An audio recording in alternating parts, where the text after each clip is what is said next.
Nervios, nervios, nervios. Me sudan hasta un poquillo las manos.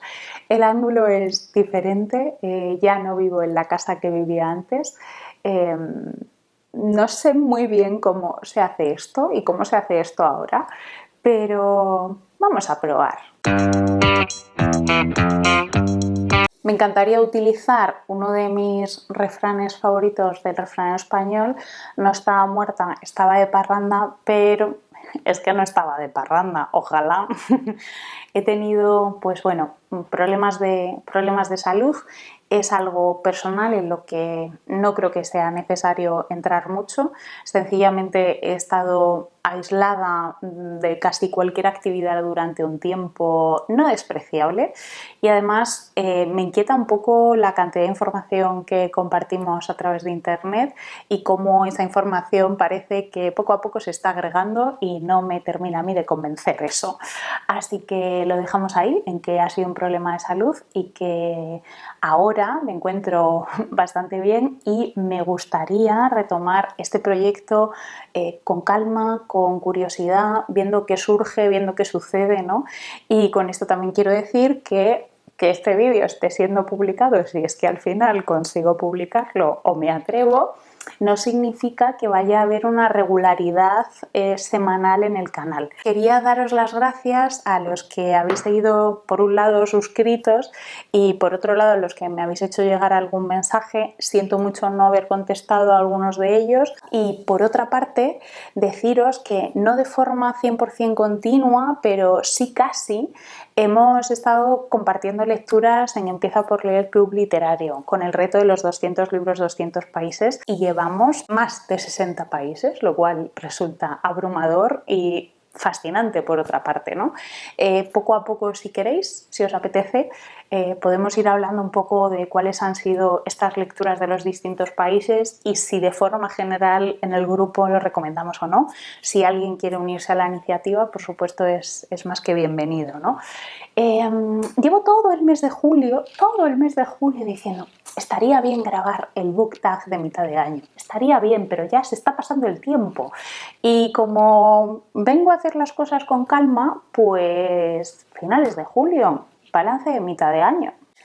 Tengo aquí abajo, como todavía no sé cómo voy a recortar el vídeo, tengo aquí abajo el móvil, que es lo que voy mirando, básicamente muy poco guionizado, con lo cual si hay mucho trabalenguas, espero que no resulte demasiado desagradable. Básicamente tengo los títulos de la premisa y el título del libro, y fin. Vamos a empezar por la primera pregunta. Son 13. He modificado ligeramente el book tag y he puesto un poco alguna pregunta que encaje más con el tipo de libros que yo leo, y he descartado alguna otra que quizá no encaja demasiado, ¿no? La primera es el mejor libro leído en la primera mitad del año, ¿no? Difícil elección porque en general lo que he leído, que no ha sido muchísimo, he leído, pues no sé si 14 o 15 libros en lo que llevamos de año, en general casi todo me ha gustado bastante. Pero he decidido elegir uno. Empecé poniendo 3, luego descarté uno y dejé uno solo, ¿no? Y es Física de la tristeza, de Gospodinov. Lo he leído en la edición de Fulgencio Pimentel. Además tiene un poco de historieta o anécdota la edición que tengo, ¿no? Porque la compré en la Feria del Libro el año pasado, en la caseta de la editorial Fulgencio Pimentel, y me dijo el editor, librero, la persona que estaba allí trabajando, me dijo que era el último que les quedaba y que tenía un defecto en la parte de arriba de la encuadernación, pero que no iban a imprimir ninguno más ellos, que ya no tenían los derechos. Ya sabemos todos que los derechos los tiene ahora Impedimenta, pero en ese momento todavía no estaba claro quién los iba a tener. Yo creo, o al menos yo no lo sabía. Y dije, pues aunque esté defectuoso, yo me lo llevo, porque yo había leído ya Las Tempestálidas y me gustó mucho, me gusta mucho el estilo de este autor búlgaro, me gusta mucho la delicadeza con la que nos lleva de una idea a otra, que no necesariamente es evidente la conexión que existe entre ellas, y me parece que escribe de una forma pues poética, es poeta, y muy elegante, o sea, no le sobra nada. al texto en general, ¿no?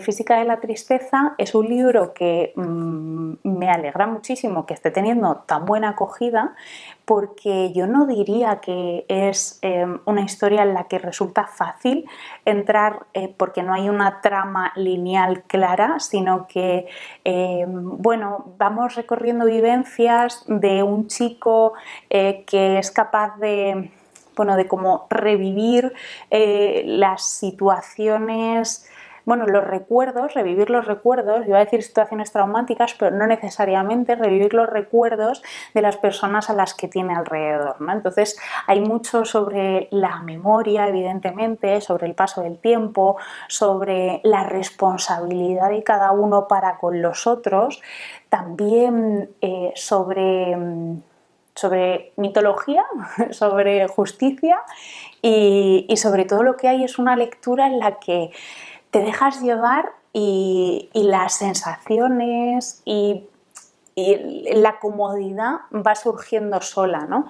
Es una lectura muy agradecida y que a mí me ha gustado de sobremanera, pero también me pasó con Las Tempestálidas.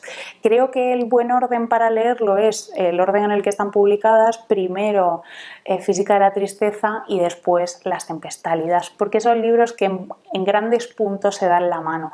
Tratan temas comunes, aunque de una forma totalmente diferente, no en estilo, sino en el abordaje narrativo, ¿no? En Las Tempestálidas quizás sí que hay una trama un poco más clara que en Física de la Tristeza. Creo que la segunda pregunta se va al polo opuesto. Ah, no. La segunda pregunta es el autor o autora que por fin has leído. Bueno, pues llevaba mucho tiempo teniendo pendiente, o sea, tengo muchos autores y autoras pendientes, obviamente, pero una que llevaba yo ahí un poco en la mochila es Elena Garro y ha sido una delicia estrenarme con ella con su primera novela, que parece mentira que sea su primera novela, Los recuerdos del porvenir. Lo leí muy al principio del año y todavía es una historia que tengo como presente, ¿no? Hay realismo mágico, hay sobre todo un tratamiento del lenguaje y del tiempo, los tiempos de la narración que me parecen magistrales, o sea, y sobre todo cuando uno piensa que fue su primera novela y que partes de esa primera novela tampoco las escribió estando muy lúcida, ¿no? Pues resulta pues, de más admirar aún, ¿no? Y luego me resultó también interesante como compaginar la lectura de este libro con algunos documentales sobre la figura de Elena Garro que bueno, siempre está bien completar de esa manera, ¿no? Es una forma en la que me he acostumbrado a leer gracias al club de lectura, porque al final como vamos intentando leer de país en país, pues también buscas información sobre ese país que estás visitando, leyendo durante el mes, ¿no? Y entonces, bueno, pues por fin se alinearon un poco los astros y leí con un par de amigas Los recuerdos del porvenir. Para mí no es una historia de amor, ni mucho menos. Quien escribió esa sinopsis creo que tenía bueno, pues una construcción mental de lo que es el amor muy diferente a la que tenemos a día de hoy y es una historia más de las relaciones de poder que se establecen en cualquier sociedad. Me gusta mucho la forma en la que está narrada, es el propio pueblo el que nos va a contar qué sucede en ese pueblo y es un punto de vista pues interesante desde el punto de vista de la narración y desde luego como lector es muy refrescante encontrar de vez en cuando pues eso, estilos narrativos más originales. La tercera pregunta hace un poco alusión a novedad literaria por leer, ¿no? Tal y como yo interpreto esta pregunta y por tanto voy a responderla, es una novedad literaria de hace poco, evidentemente, por eso es novedad, que quiera leer y que todavía no he leído. He elegido un libro de Marta San Miguel porque leí hace 2 o 3 años ya Antes del salto y fue una novela que me gustó mucho, fue una sorpresa y bueno, en Antes del salto hace un recorrido un poco por sus recuerdos o un poco sobre O sea, gira en torno a la identidad, a la memoria, pero sobre todo a la identidad, quiénes somos en relación a los otros. Y bueno, pues en concreto el punto que explora de una forma quizá más grande es la relación que tenemos con nuestras mascotas, con nuestros animales, ¿no? Y cómo se vive a veces esa pérdida. Y bueno, porque el punto, la excusa del libro para recorrer algunos recuerdos suyos es el momento en el que ella se traslada a Portugal durante un tiempo por trabajo con su familia y olvida la foto de su caballo y bueno, pues es el punto de partida, ¿no? Me gustó mucho la delicadeza con la que aparece el duelo, me gustó mucho pues el ir y venir de una forma muy natural y muy agradable y ha publicado ahora un libro que se llama Última Escala y que lo publica también Libros del Asteroide y que es una biografía y creo que es posible que a lo largo de este año caiga en algún momento. La cuarta pregunta es el lanzamiento más esperado de la segunda mitad de año. Bueno, pues no estoy demasiado al tanto de qué va a venir en el próximo año. Estoy viviendo la lectura en general desde un lugar de calma, desde un lugar en el que no hay ningún tipo de competición de números ni de una obsesión por lo nuevo, ¿vale? O sea, es más, diría que no tengo nada de FOMO y tengo todo el homo, ¿no? O sea, vamos, absolutamente. Pero quiero leer el libro que se publica en septiembre de Nuria Pérez, que se llama Te di la mano. Quiero leer este libro por dos motivos. Primero, pues porque ya he leído a Nuria Pérez y me gustó muchísimo. Nuria Pérez es una narradora espectacular. No solo a nivel sonoro, que también, sino también a nivel narrativo, propiamente dicho, del texto, ¿no? Leí el año pasado en verano No tocarás y disfruté mucho de la lectura. Creo que es idónea para el verano, o al menos para mis veranos, en los que bajo un poco el ritmo de lectura y busco algo que realmente me interese, o sea, que la lectura realmente me atrape, me interese. Bueno, en este libro, No tocarás, hay 3 hilos temporales que para mi gusto se interrelacionan entre ellos muy bien y hay 3 mujeres protagonistas y muy distinguidas en el tiempo y en algún momento esas historias pues se tocan, ¿no? Y quizá el final es un pelín precipitado, pero por todo lo demás el libro para mí es maravilloso. Y este segundo libro que va a publicar, que se llama Te di la mano y sale el 10 de septiembre, pues no solo porque ya me ha gustado la experiencia de leer a Nuria Pérez, sino en esta versión narrativa, ¿vale? Insisto, sino porque habla de la República Democrática del Congo, el protagonista es de origen congolés y el libro que justo estamos leyendo ahora, y que os hablaré un poquito más adelante de él en el club, es sobre el Congo y me he quedado con ganas de seguir leyendo sobre este país. La cámara me ha hecho una cosa rara, así que no sé si estoy en el mismo sitio de antes, en fin. La quinta pregunta es la mayor decepción. Bueno, para esta pregunta lo he tenido claro desde el minuto cero. Obviamente las decepciones vienen en gran parte por las expectativas. Algo sobre lo que tú no tienes expectativas no te puede decepcionar, básicamente. Entonces yo tenía pues cierta expectativa con el libro que leímos para Tuvalu. Tuvalu es un país muy pequeñito en Oceanía, muy pequeñito. No encontramos ningún autor de origen o de ascendencia de este país para poder leerlo en el club. Cuando esto sucede, básicamente lo que hacemos es intentar leer un libro ambientado en el país en cuestión. En este caso, no está ambientado explícitamente en este país, pero podría ser. Entonces esto más o menos es la forma de resolver países muy pequeñitos que prácticamente no tienen producción literaria y que mucho menos la tienen en español, ¿vale? Entonces elegimos El Señor de las Moscas, que bueno, es un libro muy conocido, se lee mucho en institutos, en fin, hay adaptaciones cinematográficas. Hace muy poquito se ha estrenado una serie, una miniserie, ¿no? sobre este libro que no he visto todavía, pero quiero verla. Le estoy haciendo un poco de pereza porque como el libro no me gustó, pues no termino yo de arrancar, ¿no? Pero creo que puede ser interesante porque creo que las imágenes pueden estar muy chulas por la naturaleza y demás. Bueno, ¿qué me pasó a mí con este libro? Pues bueno, básicamente creo que es un quiero y no puedo a nivel literario, las descripciones son catastróficas, o sea, de hecho fue como la impresión general del grupo, no es que a mí se me cruzase el libro, ¿vale?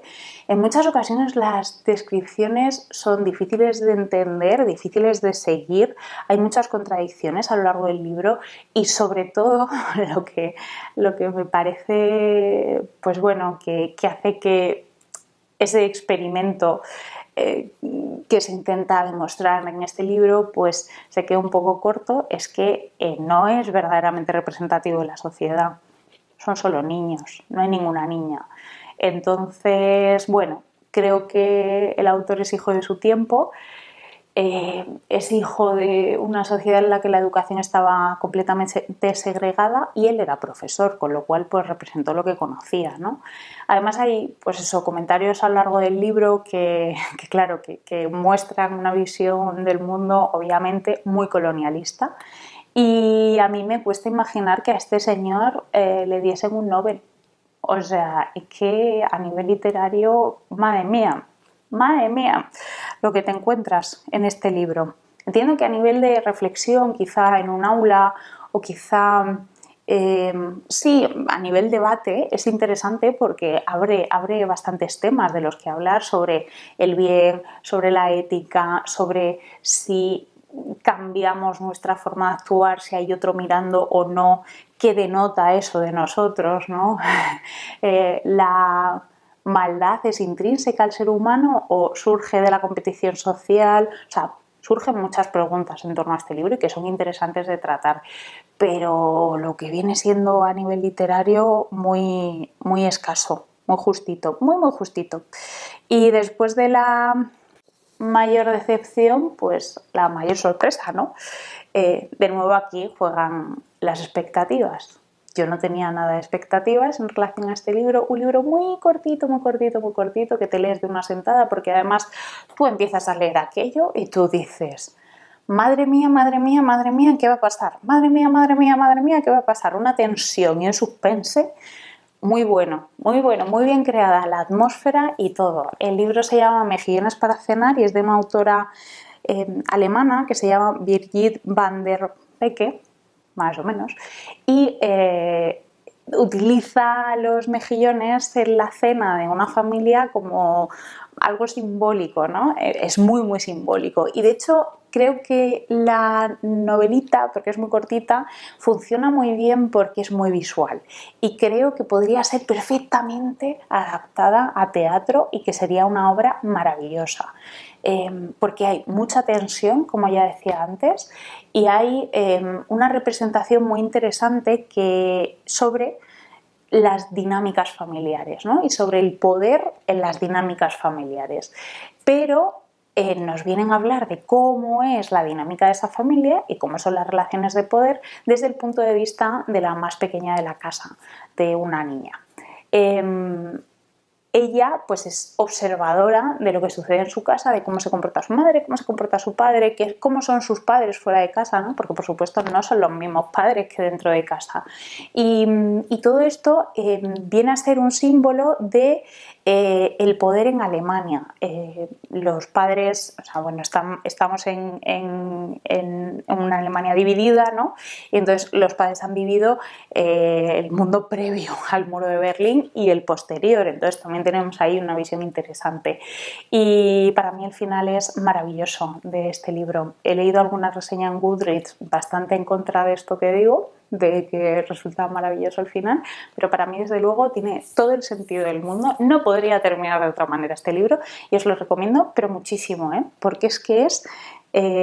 bueno, que te atrapa mucho. Es verdad que para mí ha sido una sorpresa porque yo no llevaba expectativas con este libro. La pregunta número 7 es nuevo autor con el que repetirás. Bueno, pues hay varios, ¿no? Quiero repetir con Elena Garro, quiero leer algún teatro o algún cuento suyo, probablemente más cuento, aunque ella estaba como muy focalizada en el teatro, ¿no? que le interesaba más, pero en función de lo que vea más accesible probablemente, una cosa u otra, y quiero no dejarlo demasiado. Quiero leer una vez más a Gospodinov, que como digo ya leí Las Tempestálidas, ahora he leído Física de la Tristeza y me gustaría leer El Jardinero y la Muerte, pero tengo un problemilla de expectativas y quiero rebajarlas un poquito más aún antes de leerlo, pero también tengo que leerlo antes de que mi padre se muera, porque yo creo que ese libro, si tu padre se ha muerto, no puedes leerlo. Tiene que ser tristísimo. Entonces, como tengo las expectativas quizá un poco altas con el jardinero y la muerte, pues probablemente tire por acerca del robo de historias y otros relatos, que también lo tiene publicado Impedimenta y que, bueno, pues son, como indica el título, relatos. Y me gustaría ver a Gospodinov también en ese género, que creo que puede ser bastante notable ahí. Creo que se le puede dar bastante bien. Y luego, por supuesto, quiero repetir con una autora que ya he repetido este año, también como Gospodinov, Schreiber. Me salen a mí fatal las SHRs, fatal. Y he leído de ella el año pasado Tenemos que hablar de Kevin, que es un librazo. Y también da para mucho debate sobre la maldad. y este año he leído Manía, también maravilloso, divertidísimo. Y quiero leer antes de que termine el año, y bueno, ya lo tengo programado con unas amigas, a ver, que lo tengo por aquí apuntado, El movimiento del cuerpo a través del espacio. No sé de qué va, pero es que me encanta cómo escribe esta mujer, es tan inteligente, tan inteligente y es tan irónica y cruda muchas veces que te genera ahí como una incomodidad. ¿Qué es esto? ¿Por qué? Pero bueno, a mí eso me gusta. O sea, creo que es muy valioso que un autor consiga a través de sus libros, a través de sus historias, incomodarte, alegrarte, o sea, que te despierte emociones, ¿no? Creo que esto no es sorpresa para absolutamente nadie, porque si te gusta leer y estás viendo este vídeo, pues tendremos eso bastante en común, la verdad. La premisa número 8 es otra de estas que he cambiado y he decidido cambiarla un poco orientada a una de las premisas que valoramos, o aspectos, mejor dicho, que valoramos de los libros del club de lectura, y es la ambientación, ¿no? Un libro con buena ambientación, en el que me haya pues transportado al lugar desde el que se narra o al lugar que intenta representar, ¿no? Aquí he hecho un poquito de trampa porque he puesto 2 libros, ¿vale? El primero es trampa porque no lo he terminado del todo, me faltan 2 capítulos solamente y se llama Quijote en el Congo.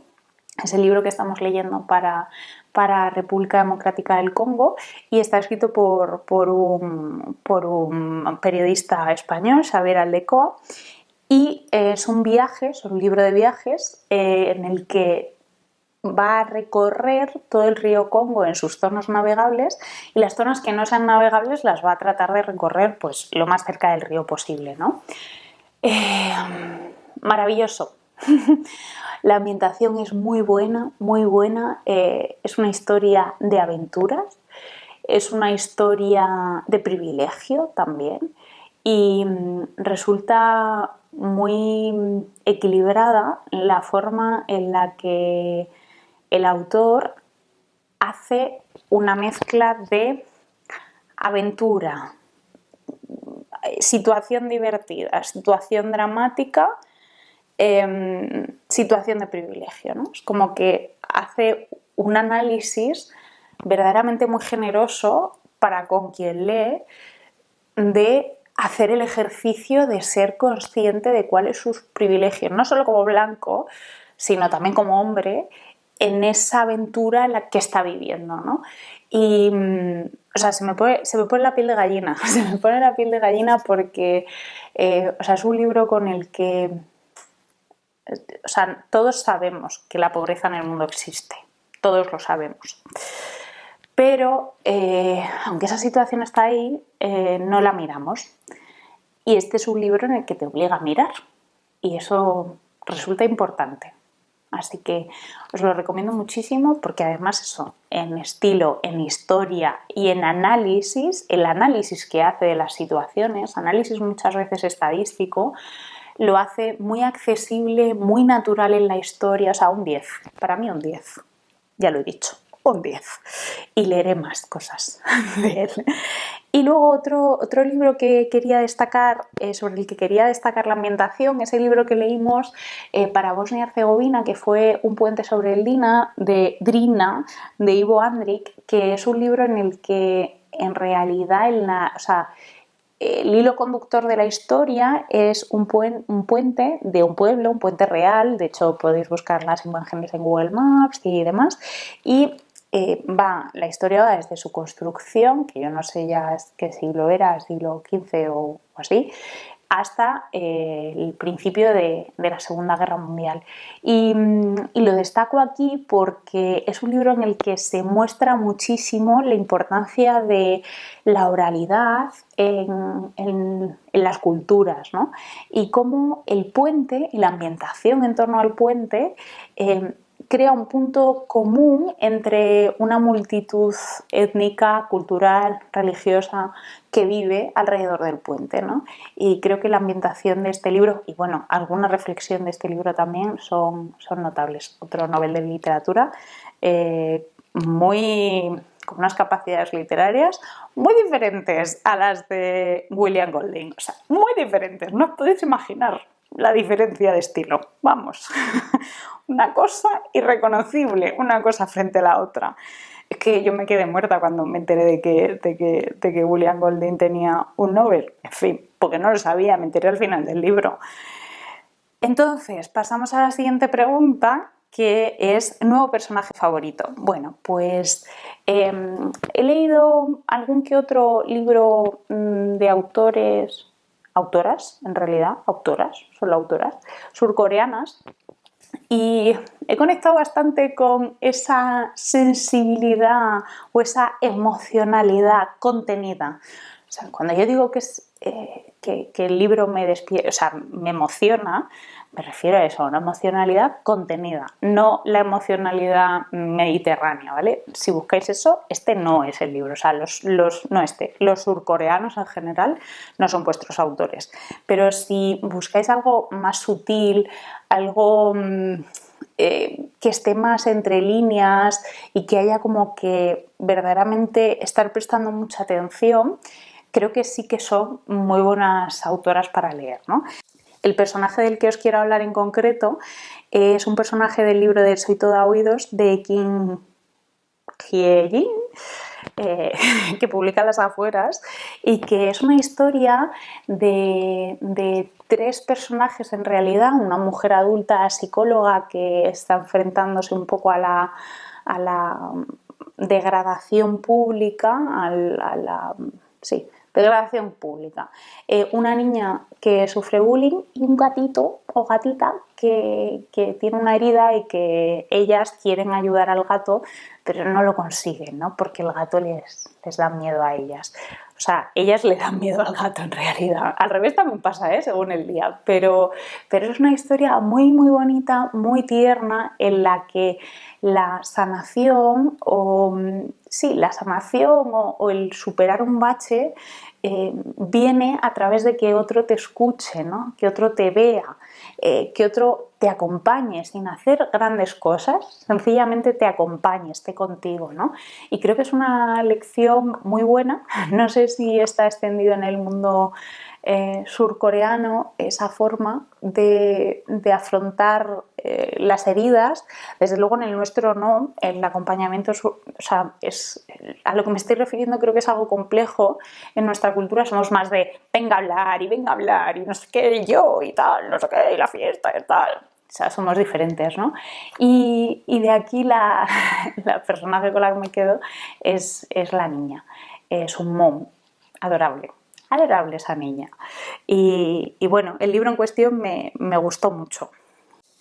La pregunta número 10 es el libro que te ha hecho llorar, y aquí he incluido dos: Física de la tristeza de Gospodinov, en varias ocasiones, Lagrimita, y Pachinko de Min Jin Lee, que de nuevo, surcoreana, una emocionalidad contenida, pero hay un capítulo en concreto en el que a mí se me saltaron las lágrimas. Porque a veces los seres humanos somos muy crueles. La pregunta número 11 es, ¿libro que te haya hecho reír? Y he elegido 2 también. Es que, chicas, llevo yo mucho sin hablar por aquí. Voy a gastar hoy la pila. El primero, Manía, que lo acabo de nombrar hace un ratito. Es un libro que parte de la premisa de un Estados Unidos más o menos cercano ahora, en el que se nombra explícitamente al presidente actual de Estados Unidos sin ningún tipo de pudor. Y empieza a instaurarse una pequeña dictadura de pensar que todos somos igual de inteligentes. Todos tenemos el mismo coeficiente intelectual y como todos somos igual de inteligentes, no existe gente inteligente, ni gente tonta, ni existe gente idiota, o sea, se empiezan a vetar muchísimas palabras del lenguaje y si decides emplear este tipo de palabras, estos adjetivos, puedes tener problemas, ¿no? Tiene ahí un pequeño eco de 1984 con el control del lenguaje, tiene también ecos de un mundo feliz, es una especie de distopía, pero es que parece tan posible que pase que resulta escalofriante a la vez que divertido, porque es que, de nuevo, esta autora es muy ácida, es muy cruda, es muy directa y es muy irónica. La protagonista es una ex testigo de Jehová, con lo cual también tenemos ahí el mundo secta para indagar en la historia. Tiene una relación muy estrecha, tiene como una súper mejor amiga y el libro va un poco sobre qué sucede con esa amistad en ese entorno en el que lo políticamente correcto es muy importante, ese entorno en el que la inteligencia ya no existe y todos somos iguales, los exámenes dejan de existir porque total, si todos somos igual de inteligentes, ¿para qué vamos a hacer un examen? Los médicos llegan a ejercer la medicina sin haber estudiado absolutamente nada y te operan una pierna cuando te tenían que operar, yo qué sé, un brazo, ¿no? Y este tipo de cosas. El libro que leímos en el club, en concreto para Malasia, leímos Un peculiar asesinato malayo de Samini Flint. Este es el primer libro de una serie de libros del detective que aparece en este libro y que por momentos es un tío bastante gracioso, digamos. Es un tío pues caricatura, ¿no? Claramente, pero creo que es una saga de libros que está funcionando bastante bien, de la editorial Amok, que es una editorial que apuesta mucho por publicar autores que a veces son muy difíciles de conseguir en español y están haciendo ahí una gran labor. Nos han venido muy bien para el reto de los países. La pregunta 12 es el libro más bonito que hayas comprado. Yo diría que de lo que he comprado este año, a ver si no la lío, este es el libro más bonito. El paisaje es un grito, de Eduardo Ruiz Sosa y que lo publica Candaya. Me lo compré en la Feria del Libro y tengo muchísimas ganas de leerlo. La conversación con la editora fue pues, muy agradable. Una amiga ya me lo había recomendado y así que a ver cuándo saco un rato. Es un autor mexicano y habla en gran parte sobre inmigración, sobre los orígenes. La última pregunta es libros que quieres leer antes de que acabe el año. Bueno. Aquí una puede ser muy ambiciosa o un poco más comedida, como voy a hacer yo, y voy a poner 3.